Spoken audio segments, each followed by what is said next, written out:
आज के इस टॉपिक में बात करेंगे catalyst and it's theories. Catalyst के बारे में देखेंगे, इसकी टाइप्स पढ़ेंगे और देखेंगे कि ये किस तरह से काम करेगा। सबसे पहले बात करते हैं कैटालिस्ट की। कैटालिस्ट क्या चीज़ है? कोई भी ऐसा केमिकल सब्सटेंस हो सकता है जो कि किसी रिएक्शन के अंदर उसकी रेट ऑफ रिएक्शन को इंक्रीज करे या डिक्रीज करे। ठीक है, अगर किसी रिएक्शन के अंदर हमने उसका रेट जो है उसको इंक्रीज या डिक्रीज करना हो तो जौन सा भी हम केमिकल सब्सटेंस यूज करेंगे उसको बोलेंगे कैटालिस्ट। ठीक है, कोई भी चीज़ हो सकती है कैटालिस्ट। ठीक है, कोई सिंपल सब्सटेंस भी और कोई कॉम्प्लेक्स सब्सटेंस भी। ठीक है, मेन जो पर्पस इसका है वो है स्पीड ऑफ रिएक्शन को फास्ट करना या कई बार उसको डिक्रीज करना। ठीक है, इस चीज़ को बोलते हैं कैटालिस्ट। और जो प्रोसेस इसमें ओबे होगा उसको बोलेंगे हम कैटालाइसिस। ठीक है, कैटालाइसिस प्रोसेस है जो कैटालिस्ट ओबे करता है, जिसको बोलते हैं कि विदाउट यूजिंग इटसेल्फ, अपने आप खुद को यूज नहीं होगा। ठीक है, किसी रिएक्शन के अंदर अगर कैटालिस्ट डाल रहे हैं तो वो कैटालिस्ट खुद यूज नहीं होता, बट उस रिएक्शन की स्पीड को फास्ट कर देगा। ठीक है, इस चीज को कैटालिस्ट बोला जाएगा। बेसिकली वो करता क्या है? कैटालिस्ट करता क्या है? कैटालिस्ट हमारे पास दो तरह के काम करता है। सबसे पहला फंक्शन जो है कैटालिस्ट का वो है कि एक तो एक न्यू पाथ प्रोवाइड करेगा। ठीक है, एक कैटालिस्ट क्या करेगा? एक नया रास्ता देगा रिएक्शन को प्रोसीड करने के लिए। ठीक है, एक ऐसा रास्ता जिसके अंदर उसकी जो एक्टिवेशन एनर्जी होगी, जो रिएक्शन को चलाने के लिए एनर्जी चाहिए, एक्टिवेशन एनर्जी, वो क्या होगी? काफ़ी ज़्यादा लो।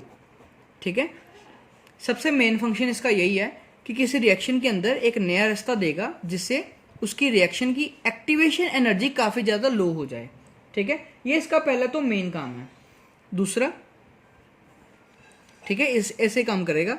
दूसरा है कि रिएक्शन के अंदर अगर मैं डायग्रामेटिकली शो करूं आपको, तो मान लो मेरे पास कोई रिएक्शन है जो कि विदाउट कैटालिस्ट और कैटालिस्ट दोनों रिएक्शंस में शो कर रहा हूं।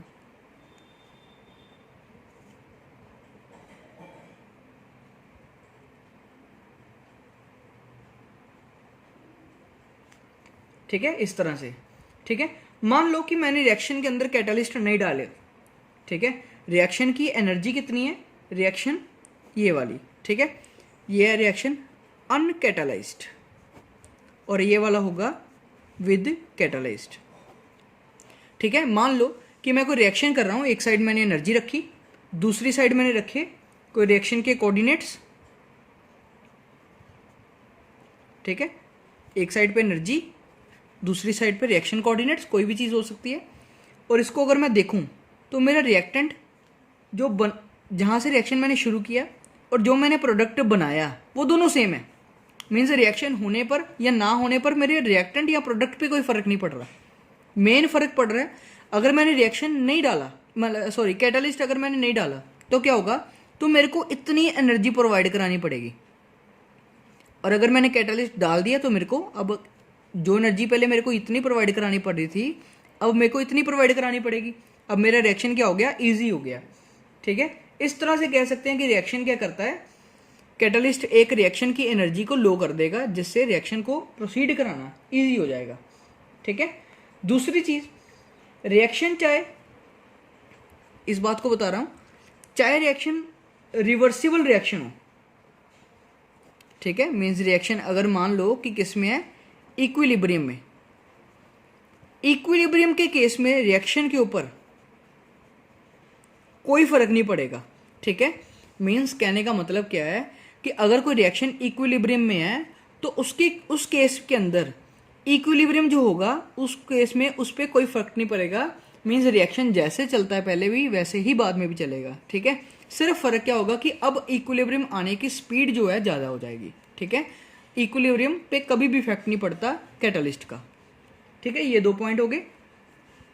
अगर हम टाइप की बात करें तो कैटालिस्ट दो तरह का है, ठीक है। टाइप्स ऑफ कैटलिस्ट, सबसे पहले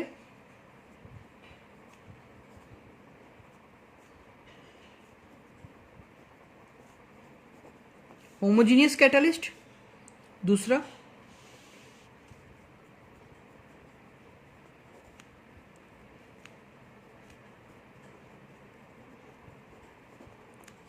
हेट्रोजीनियस कैटलिस्ट। ठीक है, होमोजीनियस और हेट्रोजीनियस। वर्ड होमो मीन्स हो गया सेम, ठीक है, आगे भी आपको बताया ये वर्ड। होमो मीन्स क्या होता है, सेम।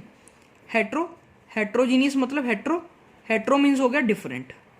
ठीक है, ऐसा कोई कैटलिस्ट जिसके अंदर रिएक्शन और कैटलिस्ट की स्टेट सेम हो उसको बोलेंगे होमोजीनियस कैटलिस्ट। जैसे ए बी के साथ कंबाइन होकर कोई P प्लस आर कोई ऐसे प्रोडक्ट बना रहा है। ठीक है, ए और बी मेरा हो गया रिएक्टेंट, P और R मेरे हो गए प्रोडक्ट।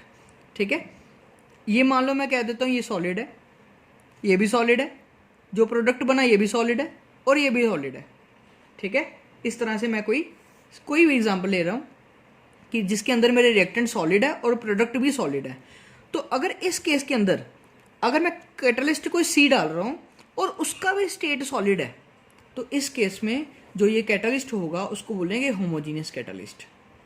ठीक है, और अगर सेम रिएक्शन मान लो, अब क्या करता हूँ, अब ए बी के साथ कंबाइन हुआ, P और R बना, ये भी लिक्विड, ये भी लिक्विड, ये भी लिक्विड और ये भी लिक्विड।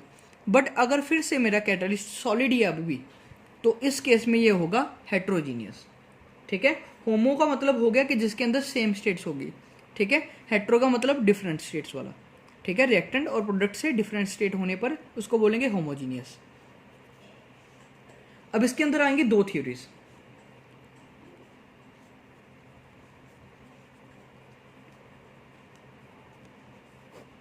दो थ्योरीज आएंगी जिसके बेसिस के ऊपर कैटलिस्ट वर्किंग करेगा अपनी। ठीक है, सबसे पहले आएगी इंटरमीडिएट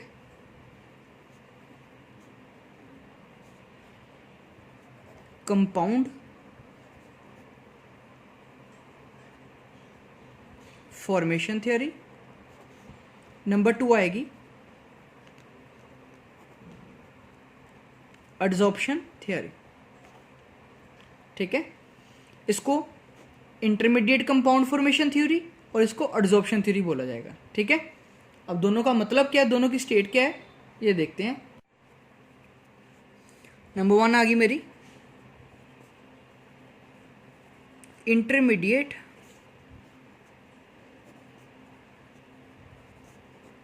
कंपाउंड फॉर्मेशन थ्योरी, जिसको होमोजीनियस कैटालिटिक थ्योरी भी कहते हैं। ठीक है, आप इंटरमीडिएट कंपाउंड फॉर्मेशन कह लो, यहाँ होमोजीनियस कैटालिटिक थ्योरी कह लो, एक ही बात है।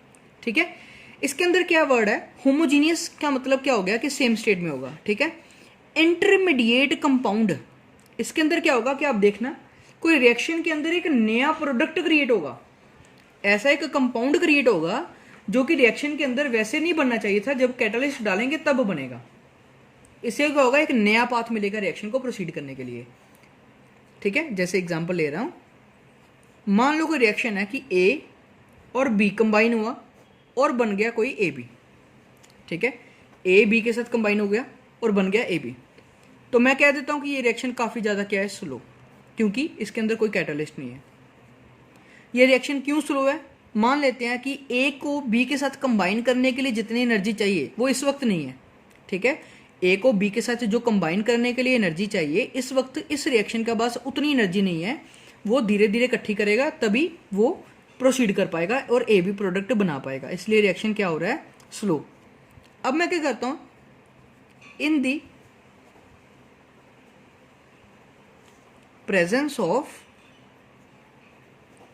कैटलिस्ट, अगर मैं कैटलिस्ट को रख रहा हूं मीन्स ए बी के साथ कंबाइन किया इन द प्रेजेंस ऑफ सी, तो अब क्या होगा, मेरा रिएक्शन फास्ट हो जाएगा।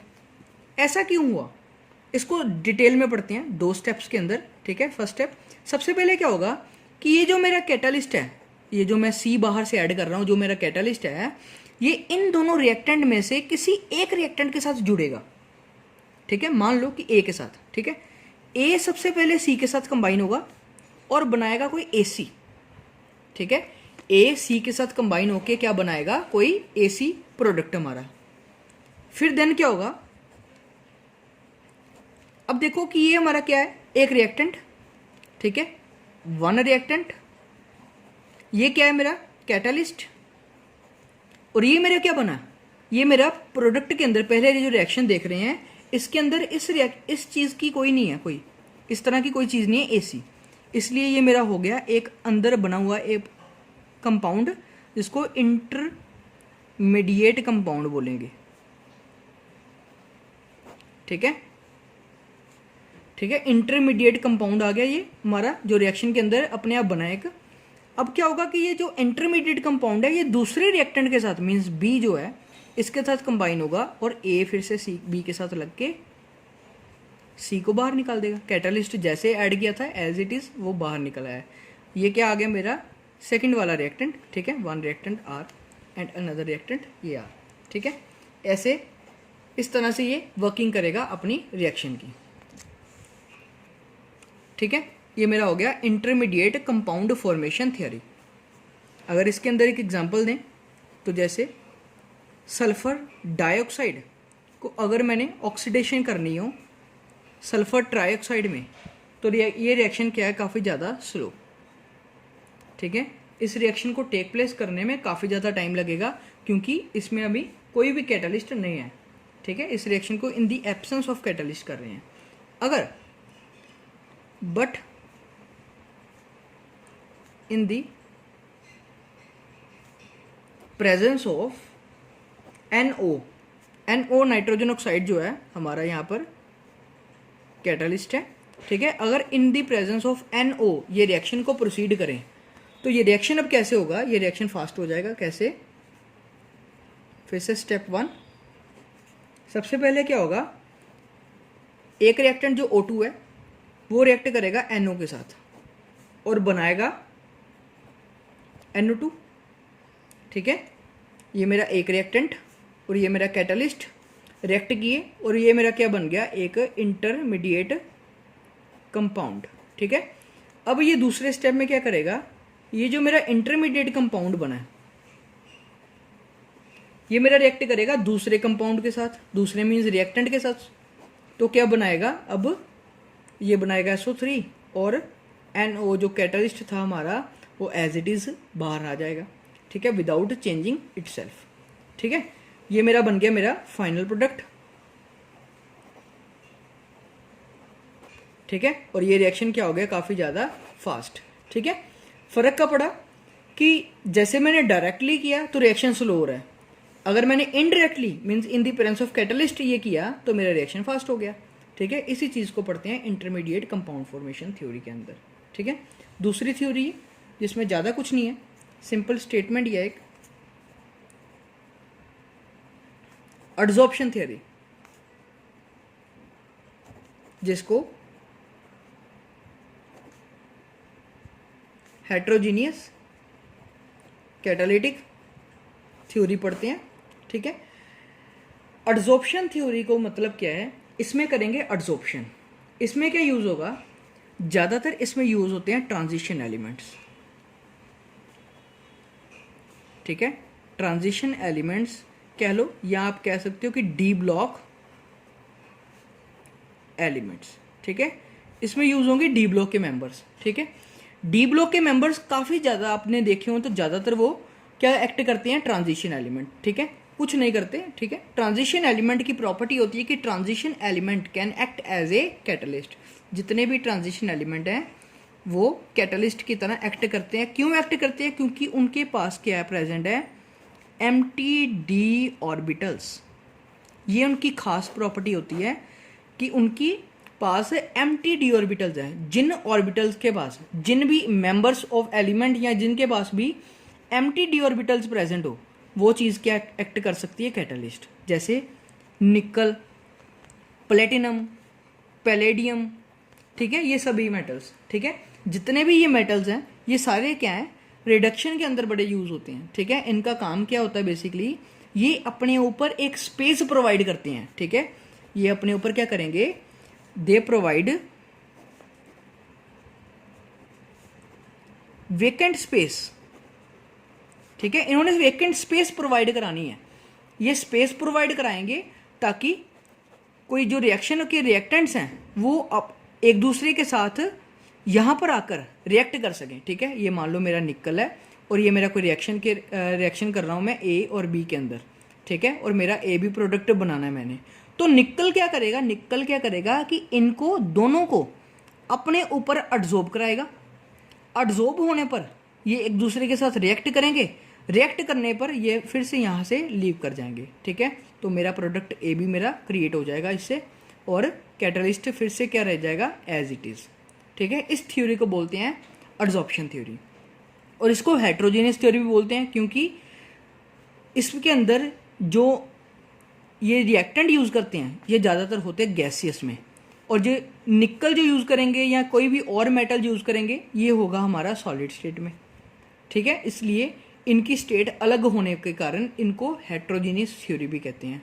और पिछले रिएक्शन के अंदर जैसे ये रिएक्शन किया, इसके अंदर क्या था, इसके अंदर हम ये जो गैस यूज़ कर रहे हैं, ठीक है, ये भी गैस है, ये भी गैस है, और यहाँ पर जो मैंने कैटलिस्ट यूज़ करूँगा NO, वो भी मेरा क्या होगा, गैसेस नेचर वाला, और मेरा प्रोडक्ट जो बन रहा है वो भी गैसेस नेचर वाला है, इसलिए इसको होमोजीनियस कैटलिस्टिक थ्योरी बोलते हैं, ठीक है।